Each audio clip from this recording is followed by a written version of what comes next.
বন্ধুরা, সত্যিকারের সুখী মানুষ কারা জানো? সত্যিকারের সুখী মানুষ তারাই যাদের সকালে সুন্দর পরিষ্কার হাগু হয়। কি নাক সিটকাচ্ছেন?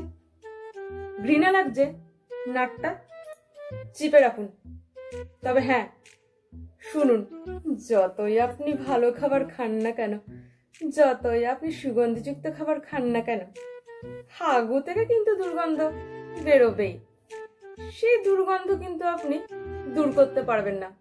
হাগু নিরপেক্ষ, গরিব বড় লোক দেখে না, নারী পুরুষ দেখে না, এমনকি ম্যারিড আনম্যারিডও দেখে না। শুধু দেখে ডিসিপ্লিনড লাইফ।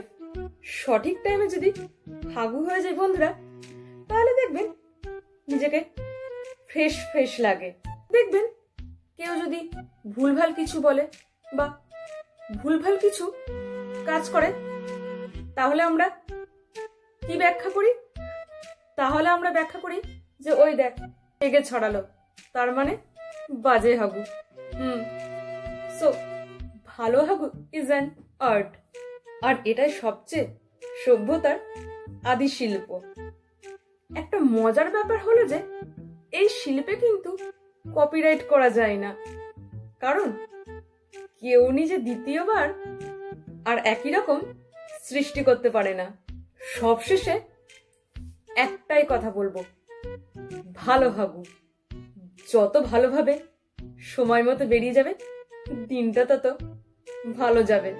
কি বন্ধুরা, ঠিক বললাম তো? দেখবেন যে কোনো কাজের ফাঁকে যখন পেটে মোচড় দেয়, তখন কিন্তু ফোকাসটা অন্যদিকে চলে যায়। আচ্ছা, ধরুন আপনার সামনের মানুষটা অকারণে খিটখিট করছে, মেজাজ দেখাচ্ছে, তো এটাও তো হতে পারে তার সকালে পেট পরিষ্কার হয়নি, ঠিকভাবে হাগু হয়নি, তার জন্য সে কিটির কিটির করছে। তো বন্ধুরা, সবশেষে আমি একটাই কথা বলবো, কথাটা হলো হাগু ছাড়া জীবনে শান্তি নেই। তো বন্ধুরা, তোমরা কি বলো? আমি কি কথাগুলো ঠিক বললাম? কমেন্ট বক্সে কিন্তু জানাবে। তো চলো, টাটা।